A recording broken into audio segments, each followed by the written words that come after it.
Hep turistlerle geldiğim Ayasofya sırasına şimdi değerli eşimle geldim. Sıraya hakkında ne düşünüyorsun? Ben normalde bilmiyorum ama çok çılgın geldi. Sonra uzağız herhalde Şu an Ayasofya'ya. bayağı uzağız. Ben normalde Yeşilev'e kadar söylüyordum. Arkamda neredeyse Sultanahmet Camii'ye kadar sıra gidiyor. Ama genelde ben bu sıraları gördüğüm zaman şey olurdu, stres olurdum. Nasıl bu kadar bekleyeceğiz? Şimdi biz Four Seasons'a gidiyoruz. Four Seasons Otel'e gitmeden önce size biraz sokağından bahsetmek istiyorum. Hemen üstümde görüyorsunuz Tevkifhane Sokak. Tevkifhane tutuk evi anlamına geliyor. Yani Four Seasons Otel'e giderken bu sokaktan geçeceksiniz. Bir de sizi başka bir sokağa götüreceğim. O da otelin diğer tarafına çıkıyor. Hadi bakalım o sokağın adı neymiş beraber görelim. Hemen Four Seasons'tan çıktıktan sonra karşımızdaki sokağın adı da Adliye Sokağı. Artık görmediğimiz adliye binası yine bu şekilde sokak ismi olarak yaşatılıyor. Four Seasons Sultanahmet hemen benim arkamda kalan bina. Bu sokaktan girdiğiniz zaman Tevkifhane Sokak yani tutuk evi sokağa çıkıyor. Sokağı bitirip sola döndüğünüz zaman da yani içinde bulunduğumuz bu caddede Kutlugün Sokak. Aynı zamanda şu arka kapıdan mahkumların çıkış yaptığını biliyoruz. Dolayısıyla sokak isimleri aslında yaşayan bir yani eski bir tarihi de bize yaşattırıyor burada. Kutlugün Sokağı'nın tabelasını bulamadık en başta. Şimdi öbür tarafa gidiyorum ki size tabelayı göstereyim. İnşallah buluruz bakalım. Şimdi Topkapı Sarayı'na çıkan tarafta bulamamıştık. Ne yaptık biz? Tekrar Sultanahmet Camii tarafına doğru döndük. Sokağın bu kısmına geldikten sonra ben bulamadım. Buradaki esnaf da bilmiyormuş bu tabelanın yerine. Ancak buraya geldiğimiz zaman şu tabelayı gördük. Bu da tabii belediyenin koyduğu bir tabela değil. Muhtemelen binanın adı da Kutlu. Bu binada yaşayanlar herhalde kargo veya bir siparişleri geldiği zaman kendileri koymuşlar. Ancak orijinal tabela detaycı birisinin gözüne hemen ilişti. Şu ağacın arkasında. İşte bazen böyle tarih sokak isimleriyle beraber yaşıyor. Kutlugün Sokağı'nın tabelası da hemen burada yer alıyor. Tevkifhane Sokağı da görmüştük. Hadi gelin buradan Four Seasons'taki gezimize devam edelim. Four Seasons Sultanahmet'e hoş geldiniz. Bugünkü videoda sizinle hem otelin lüks bir suite odasını gezeceğiz. Otelin terasına çıkacağız. Aynı zamanda otelin alt katlarına inip avlu restoranı ve Lingo Lingo restoranı kafesiyle barıyla size göstereceğim. Sizi götüreceğim yerlerden bir tanesi de otelin spası. Kurna ismiyle şu an misafirlerine hizmet veriyor. Aynı zamanda benim eşim de bekarlığa vedasını burada düzenlemişti. Onun da birkaç yorumunu alacağım. Otele giriş yapmadan önce otel hakkında, girişi hakkında sizinle bir bilgi paylaşmak istiyorum. Hemen arkamda otelin kapısının üstünde Dersaadet Cinayet Tevkifhanesi yazıyor. Dersaadet İstanbul'un eski isimlerinden bir tanesi. Mutluluk kapısı anlamına geliyor. Der kapı, saadet, saadet mutluluk anlamında. Cinayet sadece cinayet suçları için değil genel olarak suçluları adlandırıyor. Tevkifhane de bildiğiniz gibi tutuk evi anlamına geliyor. Otelin girişinde Osmanlıca yazının bulunduğu yerin üzerindeki oda hapishane müdürünün odası. Günümüzde tabi orası da bir otel odası olarak kullanılıyor. Çift katlı bir oda. Eskiden özgürlüğe kavuşulan Kutlugün'de hapishane önünde fotoğraf çektirmek çok meşhurmuş. Kemal Tahir de bunu yapanlardan birisi olmuş. Gelin daha öncelerinde dünyanın en iyi oteli, dünyanın en iyi butik oteli ve aynı zamanda en iyi şehir oteli ödüllerini de almış Four Seasons Sultanahmet'e beraber sizinle gezelim. Günümüzdeki Four Seasons Otel binası yani Sultanahmet Tevkifhanesi'ni anlatmaya başlamadan önce buraya böyle bir binanın yapılmasına neden ihtiyaç doğmuş gelin ona değinelim. 19. yüzyılın ortalarında Sultanahmet Camii ve Ayasofya'nın hemen yanına Mimar Fossati tarafından saray üslubunda bir bina inşa ediliyor. Bu bina günümüzde ayakta değil ne yazık ki 1933 yılında çıkan büyük yangında kül olmuş. Yapı aslında Osmanlı'da üniversite binası yani Darülfünun olarak kullanılıyor. Daha sonralarında 1. ve 2. Mebuslar Meclisi de yine bu binadaydı. Bina gördüğünüz gibi farklı sebepler için kullanılmış. Hatta henüz daha tam tamamlanmadan Kırım Harbi de gerçekleştiği için bir sürede hastane olarak hizmet vermişti. Keşke yanmasaydı. Adeta tarihin birinci dereceden tanığı bir yapıydı. Cumhuriyet döneminde adliye binası olarak kullanılan yapıda görülen davalar için bir tevkifhaneye ihtiyaç doğdu. İşte hemen yanında da Sultanahmet Tevkifhanesi yani günümüzdeki Four Seasons Sultanahmet Oteli inşa edildi. Hemen arkamda otelin diğer binasının girişini görüyorsunuz. Orada yukarıda bir balkon var. Size şimdi o suite çıkaracağım. Aynı zamanda eğer spa'ya gidecekseniz de yine bu yolu takip ediyorsunuz. Bu arada burası daha önceden bir hapishane olarak kullanılıyor. Size bahsetmiştim. Eski hapishaneden şu an ne kalmış? Gelin onu da beraber keşfedelim. Otele dair birkaç ilginç bilgiyi de sizinle paylaşmak istiyorum.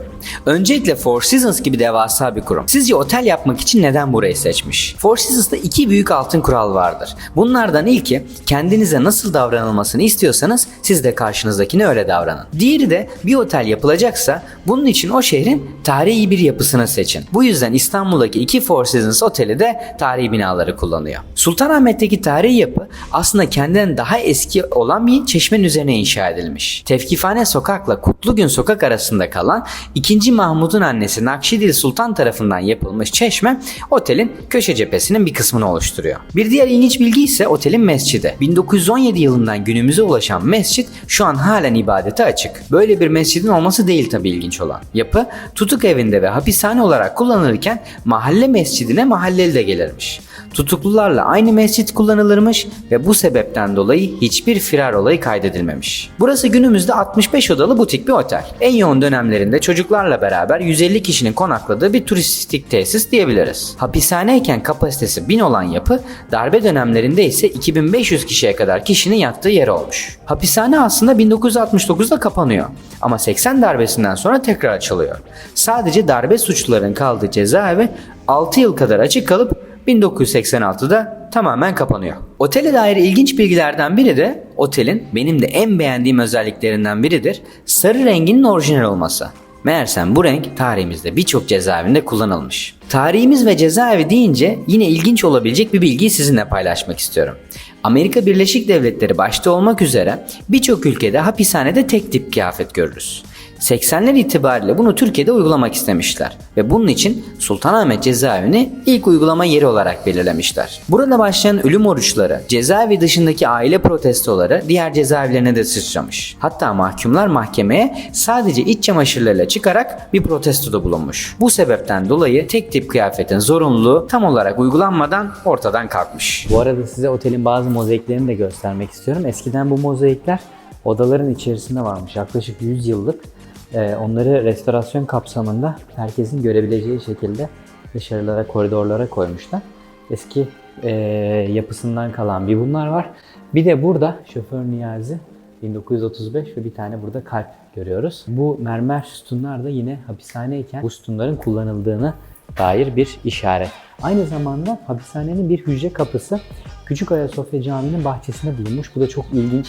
Yani oraya kadar nasıl gitmiş ve neden hala orada sergileniyor bilmiyorum ama bir hücre kapısı da eğer gelirseniz Küçük Ayasofya'da yer alıyor. Nazım Hikmet ve Orhan Kemal de daha önceleri Bursa'da kader ortağıyken burada da karşılaşıyorlar. Onlar da yolu Sultanahmet cezaevinden geçenlerden. Orhan Kemal'in meşhur 72. koğuşu Bursa cezaevinden bahsediyor. YouTube'da filmi var, izleyebilirsiniz. Four Seasons Sultanahmet'ten ayırt etmesi çok kolay, bolca görüntü var. Filmde de bahsedilen otelin zorluklarından biri de yapının çok soğuk olması. Halen personel kış aylarında oteli ısıtmak için çok büyük bir efor sarf ediyor.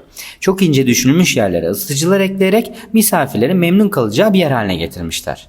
Ancak cezaeviyken burada yatanları bu kadar düşünen yoktu. Özellikle salgın hastalıklarla pek çok kişi burada yaşamını kaybetti. Şimdi oldukça komik bir olay oldu. Benim bir tane minik kameram var. Onunla çekimlerimizi yaptık ama görüntülerin hepsi slow motion olduğu için tekrar çektiğimiz Four Seasons Kurnasupa'yı sizinle paylaşacağız. O yüzden bir daha senden alacağım. Evet. Ben daha önce Kurnasupa'ya geldim ama hizmet almadım. Misafirlerim hizmet almıştı. Ama hizmet alan birisi var benim yanımda. Tanıştıracağım. Sevgili eşim Gülsü. Merhabalar. Evet, biz daha önce bu Kurnasupa'dan bir deneyim almıştık. Bekarlığa Veda konsepti altında gelin hamamı yaptık burada. 10 kişilik bir grup olarak geldik.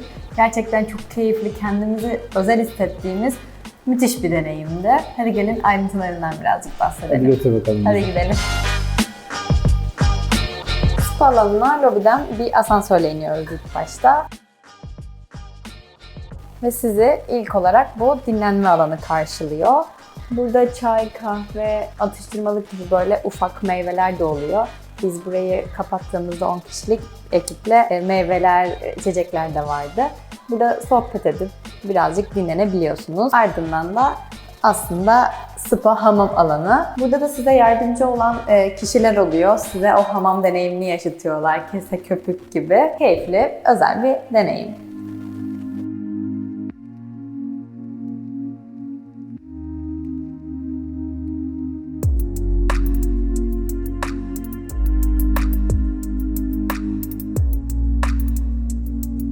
Bu arada biz bugün videoya başlarken daha Four Seasons'a girmeden size Tevkifane Sokak'tan bahsetmiştim. Akabinde yine Kutlugün Sokak'tan bahsetmiştik.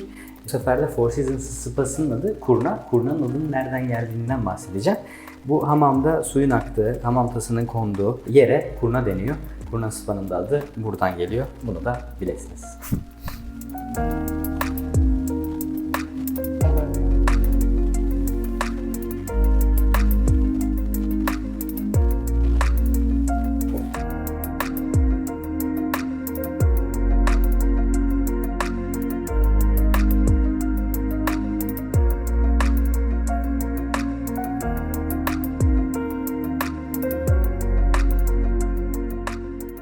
Gelin şimdi size otelin suitlerinden bir tanesini göstereyim. Hemen girişte sağ tarafta bir tane banyo bizi karşılıyor. Ancak odanın diğer banyosunu size göstermek istiyorum. Suite'in sağ tarafındaki merdivenlerden çıktıktan sonra yatak odası bizi karşılayacak. Hemen karşımızda eski Sultanahmet Tutuk Evi'nin avlusunu görüyoruz. Otelden bize gelen bilgiye göre buradaki avizede bir deri kullanımı Osmanlı'daki daha önceki deri kullanımına atıfta bulunulmuş. Aynı zamanda burası daha önce cezaevi olarak kullanıldığı için buradaki zincir de yine buranın daha önceki cezaevi olan kullanımına göre bir atıfta bulunulmuş. Gelin şimdi sizinle yatak odasına da bakalım. Bu arada otelin engelliye uygun odaları da var. Hepsinde böyle merdivenler mevcut değil. Ancak tarihi bir yapıda bulunduğumuz için bazı odalara limitli bir şekilde müdahale edilebiliyor. Bu arada burada minik de böyle güzel de bir balkon da varmış.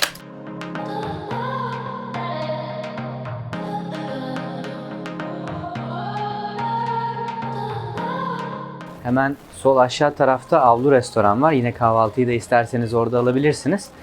Gelin odayı gezmeye devam edelim.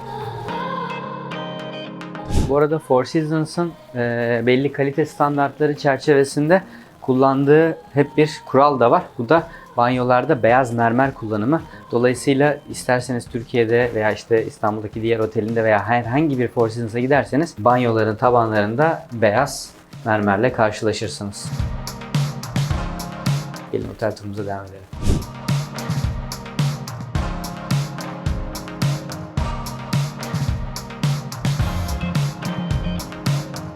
Restorasyon sonrasında otele eklenen yeni yerlerden bir tanesindeyiz. Otelin terasındayız. Burası gördüğünüz gibi herhangi kesin kapalı bir çatıyla kapanmadığı için buranın açık saatleri bir nevi hava durumuna bağlı olarak değişiyor. Şu an güzel bir havadayız ama çok da sıcak olduğu için otelde kimseyi de göremiyoruz şu an. Otelin Süreyya Roof'undayız, Süreyya barındayız. Yazın özellikle böyle akşam saatlerinde burası çok güzel oluyor. Aynı zamanda İstanbul'da en güzel Ayasofya manzaralarından bir tanesini de yine buradan edinebilirsiniz. Hemen sol tarafında Ayasofya var. Biraz ileride Topkapı Sarayı'nın birinci kapısını görüyorsunuz. Hemen karşımdaki kubbe Ayasofya Hürrem Sultan Hamamı. Bu karşımda gördüğünüz boşluk alanda Sultanahmet Arkeopark olacak. Çok uzun yıllardır burada bir çalışma gerçekleşiyor. Aynı zamanda Sultanahmet Cezaevi ile yine bütünleyici bir anlamı ve hikayesi olan bir yapı vardı burada. Eski adliye binası. Orada adliye binasında suçu kesinleşen, o zamana göre suçu kesinleşen kişiler burada suçlarını, bir nevi cezalarını yatıyorlardı. Hemen karşı tarafında otelde yine yeni eklenen odalardan bir tanesi. Çünkü o kat yeni eklendi. Sarı şemsiyeli odalar. Onlar da otelin yeni odaları. 65 odalı bir butik otel burası. Hadi gelin devam edelim. Four Seasons Sultanahmet'te odalar arasında geçerken koridorlarda tarihi eserlerle veya İstanbul hakkında sizi bilgilendirecek veya keyiflendirecek farklı tablolarla karşılaşabilirsiniz. Sol taraftaki mesela daha önceden ben hala anlam veremiyorum. Neden İstanbul'dan halen Paris'e bir Orient Express'in neden düzenlenmediğini sürekli olarak. Ama sol tarafta bu tren organizasyonuna dair biletleri görebilirsiniz. Sağ tarafta da biraz yaklaşırsan mesela bunun Paris'ten sonra işte Viyana, oradan da İstanbul'a gelen bir tren olduğunu görebilirsin. Ben 16 yaşından beri çok sıklıkla Avrupa'da veya işte dünyanın farklı yerlerinde trenle gezen bir insan olarak İstanbul gibi merkezi noktada kalan bir şehirde daha fazla uluslararası tren olması taraftarıyım. Bu arada hani Orient Express ile alakalı bir diğer konuda burada farklı bir otele atıfta bulunacağım. Agatha Christie'nin meşhur romanı Doğu Ekspresi'nde cinayeti de yine Pera Palace'ta kendini kapayarak yazdığı bir odadan çıktığını biliyoruz. Gelin otel turumuza devam edelim. Four Seasons'ta resepsiyon aynı zamanda konsiyerj, misafir ilişkilerinin olduğu alana doğru geldik. Restorasyondan sonra burada bir değişiklik var. Hem konsiyerjde hem de resepsiyon kısmında bu alt kısmın bir martı kanadına benzetildiğini görebilirsiniz. Aynı zamanda Sanatçı Kenan Işık'ın burada bir Ayasofya eseri. Hemen arkada da yine oteli ön plana çıkartarak, ben bu arada burayı bir valilik binasına benzettim ama oteli ön plana çıkartarak ve burada gelip yaptığı bir çalışmasını görebilirsiniz. Four Seasons'ın içinde 2 tane güzel dükkan var. Şimdi sizi Sahaf Selim'e götüreceğim. Aklınıza ilk önce kitap gelecek ama sadece kitap değil, hatta çoğunlukla burada tarihi eserlerden kopyaları ve birkaç orijinali de görebilirsiniz. Gelin beni takip edin. Tarihi eser derken eskiden kullanılmış ürünlerden bahsediyorum. Mesela şunu açtıktan sonra Fransız bir seyyahın daha önceden kendine hazırladığı haritanın kopya halini görebilirsiniz. Boğazı böyle yukarıdan aşağı bir şekilde haritalamış kendisi. Sağ tarafta Üsküdar'ın eski adı. Aynı zamanda sol tarafta Karaköy, Galata, Beşiktaş derken yukarı kuzeye doğru ilerliyor. Bence İstanbul'dan götürmelik güzel bir hediye olabilir. Lakin buradaki ürünlerin çoğu hani one of a kind şekilde bir tane gelip satıldıktan sonra benzeri olmayan ürünler. Mesela demin burada hanımefendi bize Piri Reis'in haritasını göstermek istemişti ama satılmış. O yüzden size gösteremiyorum. Arkamda taş baskı gravürler yer alıyor. Boyutlarına göre $100'dan başlayıp yukarı doğru devam ediyormuş. Bir tane daha değişik bir ürün vardı. Sizinle onu da paylaşayım. Mesela yaklaşık 100 yıllık bir tane tarak. Bu tarağın buradaki şeyini açtıktan sonra içerisine eğer saçınıza bir krem veya bir losyon sürüyorsanız o losyonu içine koyuyormuşsunuz. Ardından saçınızı tararken de o direkt olarak saçınıza geliyor.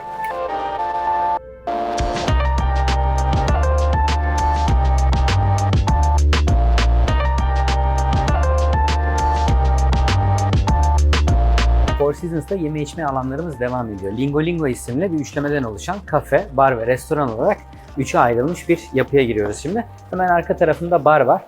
Birazcık sağa doğru çevirirsen orada barın ürünlerini de görebilirsin. Şimdi gelelim Lingo Lingo'nun restoranına. Ben eskiden burayı çok severdim. Restorasyon öncesinde buranın adı Blue Room'du.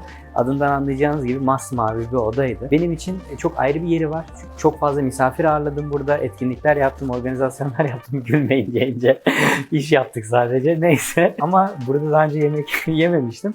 Şimdi hanımefendinin bana anlattığı kadarıyla insan öğrenince farklı bir ufka çıkıyor. Çünkü burası bir Bizans konseptiyle yapılmış. Mesela perdeleri görebilirsiniz. Beyaz güzel ama bordo güzel çizgiler çekmişler. Üst taraftaki detayı alabilirsin. Aynı şekilde ışığı da gösterebilirsin. Bizans kültürünü Türk kültürüyle bir rakıyla da burada bütünlemişler. Onu da nasıl yapmışlar? Şimdi ben Üşra Hanım'dan aldığım bilgiye göre Türkiye'de 80 çeşit, 80 farklı rakı varmış.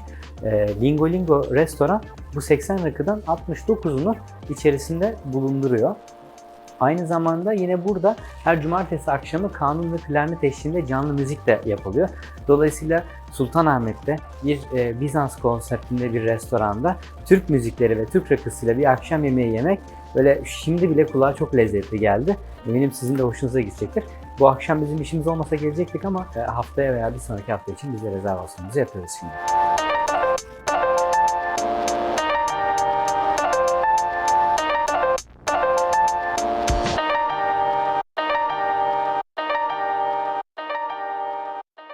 Four Seasons Sultanahmet'te avlu restorandayız şimdi. Hemen diğer birçok şeyde etimolojiye girdiğim gibi burada da neden buraya avlu demişler ona gireyim. Aslında anlaşılması çok basit bir şekilde. Eskiden burası bir tutuk evi olarak kullanıldığı için tutuk evinin avlusundaki yere bir restoran yapmışlar ve buna da avlu demişler. Ancak avludan biraz bahsetmek, yani restorandan biraz bahsetmek istiyorum. Burayı bir otel konseptinde yapmışlar. Demin restoranda Lingo Lingo'da bahsetmiştim size. Bir Bizans kültürünü, Bizans mimarisini Türk kültürüyle birleştirmişlerdi. Burada da avlu restoranda bir otağı yapmışlar. Otağda bildiğimiz otağlar tabii ki de güneş alır. Bu avlu restoranında yaparlarken oldukça ferah güneş alsınlar, etrafını tamamıyla cam. Üst tarafındaki avizeleri de oldukça ışık versin diye yapmışlar. Aynı zamanda otelde kalan misafirler bu butik otelde kahvaltılarını da yine avlu restoranda alıyorlar. Avlu restoran bildiğim kadarıyla ve daha önce deneyimlediğim kadarıyla farklı restoranlardan veya farklı şehirlerden belediyelerle de işbirliği yaparak, örneğin geçenlerde bir Malatya ile işbirliği yapmışlardı. Malatya yemekleri burada vardı. Ben daha önce Hatay Belediyesi ile yaptıkları işbirliğinde bu Hatay mutfağını burada deneyimlemiştim. Şimdilerde ise Cunda'dan Bay Nihat'ın menüsünü burada misafirlerine deneyimletebiliyorlar. Buranın taş fırını oldukça başarılı. Kendi dünya mutfaklarını sergiledikleri Lingo Lingo restoranla hemen yan yana yer alıyorlar. Menüleri oldukça kuvvetli. Ben misafirlerime genellikle avlu restoranda özellikle bir akşam yemeği almalarını tavsiye ediyorum.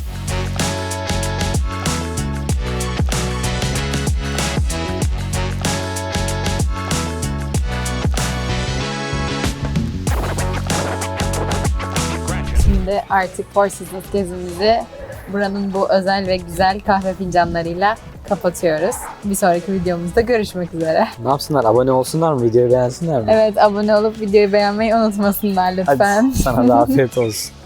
Bu arada Four Seasons bölümü çekmeye karar verdikten sonra birisi şey demişti. Ne güzel, onların mavi beyaz fincanlarıyla kahve de içeriz demişti. Dolayısıyla bu videoyla sizlere veda ediyoruz. Kanala abone olup videoyu beğenmeyi unutmayın.